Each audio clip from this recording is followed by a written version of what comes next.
Shri PV Narasimha Rao గారి 19వ వర్ధంతి కార్యక్రమంలో హర్యానా గవర్నర్ పెద్దలు బండారు దత్తాత్రేయ గారు, సహచర మంత్రులు శ్రీధర్ బాబు గారు, కోమటిరెడ్డి వెంకటరెడ్డి గారు, పెద్దలు వి హనుమంతరావు గారు, చూపల్లి కృష్ణారావు గారు, ముఖ్యమైన పెద్దలు పివి నరసింహారావు గారి కుటుంబ సభ్యులు అందరూ ఈ కార్యక్రమంలో పాల్గొని ఈ దేశ కీర్తి ప్రతిష్టలను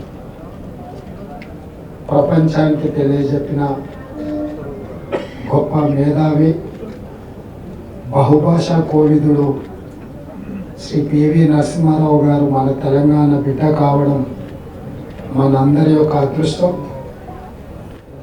వారు గ్రామ స్థాయి నుండి నాటి నిజాం పరిపాలనకు వ్యతిరేకంగా పోరాటంలో క్రియాశీలక పాత్ర పోషించి ఈ ప్రజలకు విముక్తి కలిగించి స్వేచ్ఛావాయువులను అందించడంలో ఎన్నో సమూలమైన మార్పులు తీసుకొచ్చి పరిపాలన అంటే ఏ విధంగా ఉండాలనో భవిష్యత్ తరాలకు ఆదర్శంగా నిలబడి 1991లో వారి దేశ ప్రధానమంత్రిగా బాధ్యతలు చేపట్టినప్పుడు ప్రపంచంలో ఈ దేశానికి అప్పు పుట్టని పరిస్థితి, ఎవరూ మనల్ని నమ్మని పరిస్థితి, ఈ దేశం యొక్క మనుగడనే ప్రశ్నార్థకమవుతున్న సందర్భంలో వారు ప్రధానమంత్రిగా బాధ్యతలు చేపట్టి IMF దగ్గరికి మా దేశానికి రుణం కావాలి అంటే మిమ్మల్ని నమ్మే పరిస్థితి లేదు, మీ దగ్గర ఉన్న బంగారాన్ని తనఖా పెడితే తప్ప మీకు అప్పు ఇవ్వలేని పరిస్థితి అని అంటే నాటి పివి నరసింహారావు గారు సాహసోపేతమైన నిర్ణయం తీసుకొని బంగారాన్ని తనఖా పెట్టైనా సరే ఈ దేశాన్ని కాపాడాలి, ఆర్థిక వ్యవస్థను పునర్వ్యవస్థీకరించాలని నిర్ణయం తీసుకున్నారు. అప్పుడు అదొక పెద్ద దుమారం ఈ దేశ రాజకీయాల్లో, ప్రపంచంలోనే ఒక చర్చ.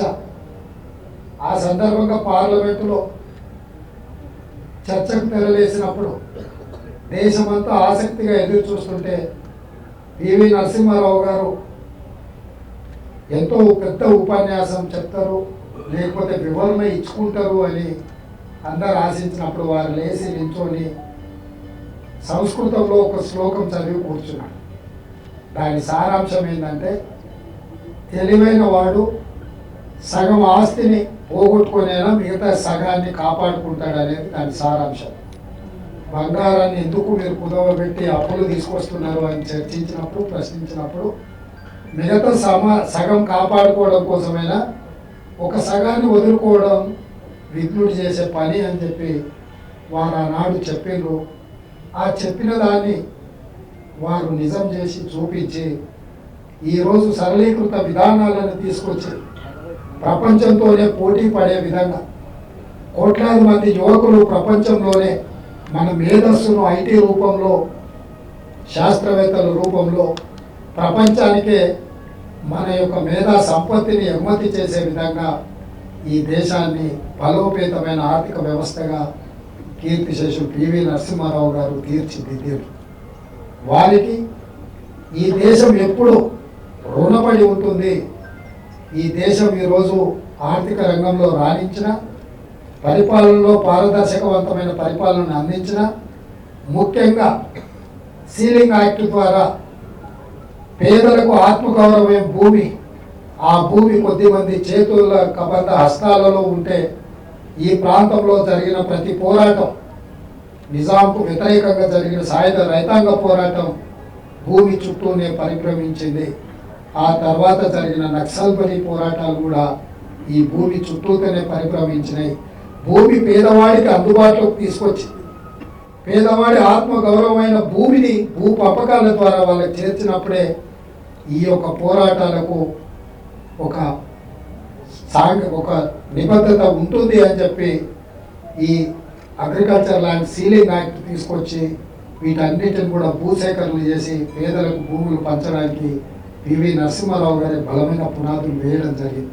అందుకే ఈరోజు ప్రతి పేదవాడు గ్రామాలలో అసైన్మెంట్ ద్వారా భూములు వచ్చిన బోర్డు పట్టాల ద్వారా భూములు వచ్చిన దళితులు గిరిజనులు ఈరోజు ఆత్మగౌరవంతో ఉన్నారు. మాకు భూమి ఉంది, మాకు ఊరు ఉంది, ఆ ఊరిలో మాకు భూమి ఉంది అని చెప్పి ఈరోజు గొప్పగా చెప్పుకుంటున్నారు అని అంటే దానికి ప్రధానమైన కారణం మాజీ ప్రధానమంత్రి పివి నరసింహారావు గారు అని చెప్పి మనందరం ఈ సందర్భంగా గుర్తు చేసుకోవాల్సిన బాధ్యత ఉన్నది. వారు మన మధ్యలో లేకపోయినా పరిపాలనలో వారు తీసుకొచ్చిన వారు ఇచ్చిన దిశ ఈరోజు మేమందరం కూడా వాటిని నిత్యం గుర్తు చేసుకుంటూ పరిపాలన అందిస్తే తప్పకుండా ఒక సుపరిపాలన అందించడానికి అవకాశం ఉంటుంది. ఇక్కడ పివి నరసింహారావు గారి ఘాటు ఉన్నది. అదేవిధంగా కొంచెం ముందుకెళ్తే కీర్తిశేషులు జైపాల్ రెడ్డి గారి ఘాట్ కూడా ఉన్నాయి. ఈ రెండింటినీ తెలంగాణ రాష్ట్ర ప్రభుత్వం అద్భుతంగా అభివృద్ధి చేయాల్సిన బాధ్యత ఇక్కడున్న మా మంత్రివర్గ శాఖలో మా మీద ఉన్నది. ఎందుకంటే ఈ తెలంగాణకు పివి నరసింహారావు గారు ఆద్యుడు. వారిని ఆదర్శంగా తీసుకొని నాకు తెలిసి వారి కుటుంబంలో ఒక సభ్యుడిగా జైపాల్ రెడ్డి గారు బ్రతుకున్నంత కాలం ఆ కుటుంబంతో వారికి గొప్ప అనుబంధం ఉంది. వారి నుంచి నేర్చుకున్న పరిపాలన విధానాన్ని వారు అమలు చేయడమే ఈరోజు హైదరాబాద్ నగరంలో మెట్రో ఇట్లాంటి ఎన్నో పరిపాలనలో కొన్ని అద్భుతాలు జరిగినాయి. అందుకే ఈరోజు మా అధికారులకు మా ప్రభుత్వం ఈ రెండింటిని సముచితంగా అభివృద్ధి చేసి వీరిద్దరూ కూడా కాంగ్రెస్ పార్టీ యొక్క ఆస్తి, ఈ దేశ ప్రజల యొక్క ఆస్తి. తెలంగాణ ప్రజలకు ఒక రకంగా పివి నరసింహారావు గారు, రెండవ రకంగా జైపాల్ రెడ్డి గారు లంకె బిందెలు లాంటి వాళ్ళు. వీటిని జాగ్రత్తగా వారసత్వ సంపద కుటుంబ సభ్యులుగా మా మిత్రులందరూ వారి కుటుంబ సభ్యులు, కానీ వారికి మనమందరం పరిపాలనలో వారసులుగా ఉండాల్సినంత గొప్ప వ్యక్తి.